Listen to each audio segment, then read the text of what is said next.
아침에 나로 주의 인자한 말씀을 듣게 하소서. 성도 여러분 안녕하세요. 금요일입니다. 오늘도 하나님의 사랑이 여러분들의 삶의 자리에 가득하기를 간절히 소망합니다. 말씀 한 곳 봅니다. 누가복음 9장 51절부터 56절까지의 말씀입니다. 예수께서 승천하실 기약이 참에 예루살렘을 향하여 올라가기로 굳게 결심하시고 사자들을 앞서 보내심에 그들이 가서 예수를 위하여 준비하려고 사마리아인의 한 마을로 들어갔더니 예수께서 예루살렘을 향하여 가시기 때문에 그들이 받아들이지 아니하는지라. 제자 야고보와 요한이 이를 보고 이르되 주여 우리가 불을 명하여 하늘로부터 내려 저들을 멸하라 하기를 원하시나이까. 예수께서 돌아보시며 꾸짖으시고 함께 다른 마을로 가시니라. 아멘. 작심삼일이라는 말이 있습니다. 우리가 무언가를 하기로 그렇게 마음으로 다짐을 했는데 그 다짐이 3일을 지나지 못하고 희지부지 되는 그러한 현상들, 그것을 우리의 약한 마음, 그런 것들을 표할 때 작심삼일이라고 말합니다. 저 같은 경우도 어렸을 때 만약에 공부를 해야겠다라고 마음을 먹으면 하루 시간표를 짭니다. 특히 방학 때 공부를 이렇게 하겠다고 일어나는 시간부터 잠에 임하는 시간까지 이렇게 하루 일과를 시간표를 짜면서 몇 시까지 공부하고 10분 쉬고 또 무슨 과목을 하고 하루 종일 그 공부하는 그 시간표를 짜요. 근데 그 시간표대로 공부해 본 적이 별로 없던 것 같아요. 작심삼일이죠. 시간표 짜는 데만 시간이 더 오래 걸렸던 기억이 있습니다.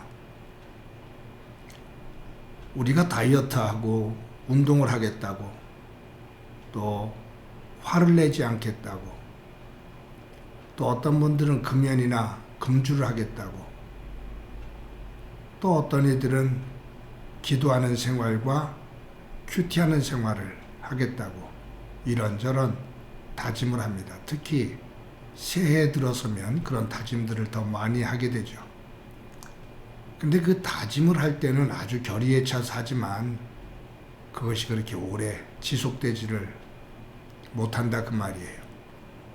무언가 하나를 정하고 그것을 지속적으로 한다는 것은 보통 의지를 가지고 되지를 않습니다. 그런 면에서 참 예수님은 하나를 정하면 초지일관 끝까지 그 길을 걸으셔요. 머뭇거림이 없으셔요. 뒤를 돌아다보지를 않으셔요. 여러분 오늘 본문에 보면 51절에 이렇게 기록되어 있잖아요. 예수께서 승천하실 기약이 참에 예루살렘을 향하여 올라가시기로 굳게 결심하시고, 여기에 보면 승천하실 기약이 차감해. 그러니까 예수님께서 승천하실 때가 다가왔다. 그 말은 이제 예루살렘에 올라가서 십자가의 죽음을 당하시고 사흘 만에 부활하신 이후에 승천하시게 되는데 그것을 의미하죠. 즉 이제 죽을 날이 다가왔다. 하나님의 뜻에 따라 십자가를 지고 인류의 죄를 대속하기 위해 죽을 그날이 다가왔다 그 말이에요. 죽음에 대한 이야기입니다. 그러면서 예루살렘을 향하여 올라가기로 굳게 결심하시고, 지금 이 길로 예루살렘에 올라가면 십자가에 죽임을 당한다 그걸 알고 계셔요. 그래서 예수님께서 예루살렘을 향하여 올라가기로 굳게 결심하고, 여기 굳게 결심하고 이 헬라어적인 의미는 예루살렘을 향해서 얼굴을 결의에 차서 확고한 마음을 품었다. 그런 얼굴 표정을 가졌다. 그런 뜻이에요. 아, 내가 이제 예루살렘으로 올라가면 이게 마지막 길이다. 그곳에 가서 죽게 된다. 그것을 아시죠? 예수님께서 마음을 단단히 잡수시고 그래, 올라가자. 이제 그 길을 가자. 라고 다짐하시며 일어섰다 그 말이에요. 우리가 지금 이 누가복음을 쭉 보면서 예수님께서 제자들에게 신앙 고백을 받으신 다음에도 당신의 죽음에 대한 이야기를 하시고, 그리고 변화산에 올라가셔서 모세와 엘리야와 함께 대화를 나눈 것이 예루살렘에서 별세하실 것에 대해서 이야기하시고, 그리고 오늘 본문에서도 예수님께서 예루살렘으로 올라가기로 마음을 굳게 결심했다. 승천하실 날이 다가왔기 때문에, 즉 죽을 날이 임박해 왔다 그 말이에요. 그럼에도 불구하고 예수님은 뒷걸음질 치지 않고 한눈 팔지 않고 그 길을 곳곳하게 걸어가십니다. 근데 예수님께서 예루살렘으로 올라가기로 마음을 굳히고 그 선택한 길이 어디냐면 사마리아 길이에요. 그러니까 이 갈릴리 지역에서 예루살렘으로 가려면 두 가지 길이 있습니다. 사마리아 길을 관통하는 겁니다. 지름길이에요. 한 이틀, 3일이면 가요. 그런데 또 다른 길이 있는데 이 사마리아 지역을 관통하지 않고 사마리아 지역을 벗어나서 요단강을 건너서 크게 돌아서 가는 길입니다. 근데 유대인들은 이 사마리아 지역을 관통하지 않아요. 왜냐하면 천지 원수지간이거든요.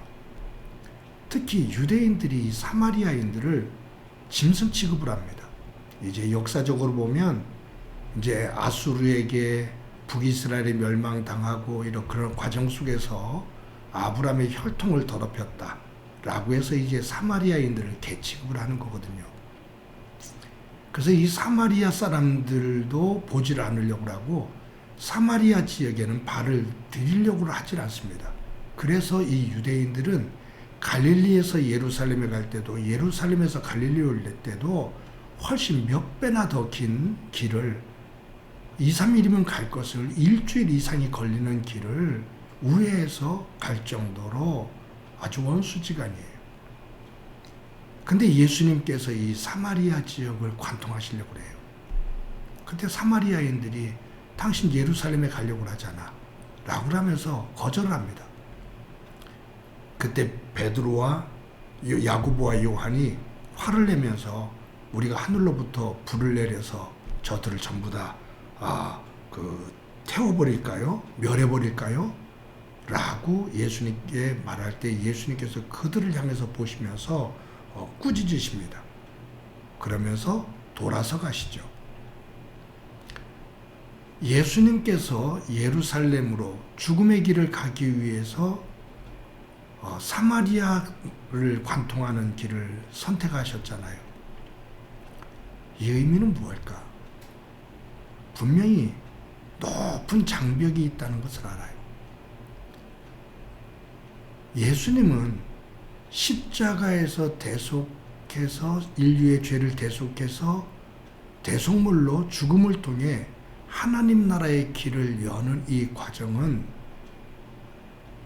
죄의 장벽을 높이 쌓는, 서로를 향해서 벽을 높이 굳건하게 쌓는 이 길이 아니라 죄로 인해 굳건하게 쌓여진 이 벽을 허무는 길이다 라는 것을 말씀하셔요.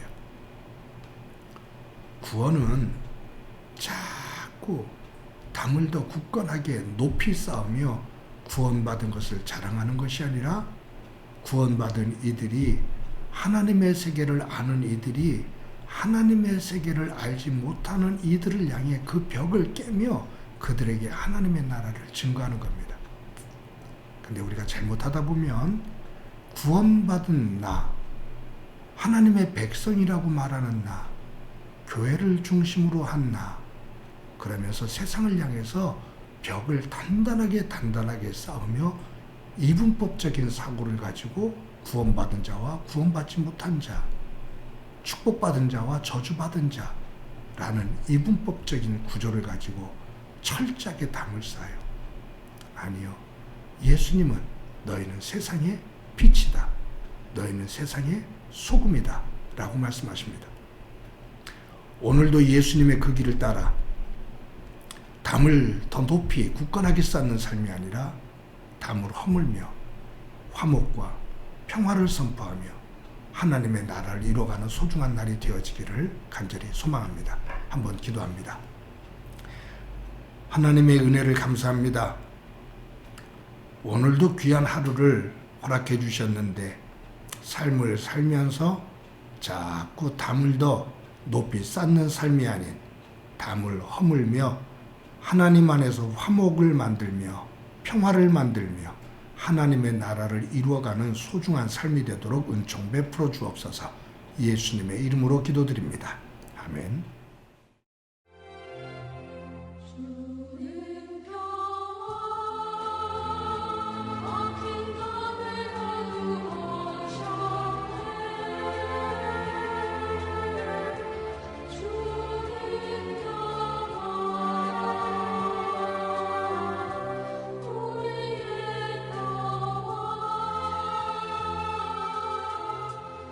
주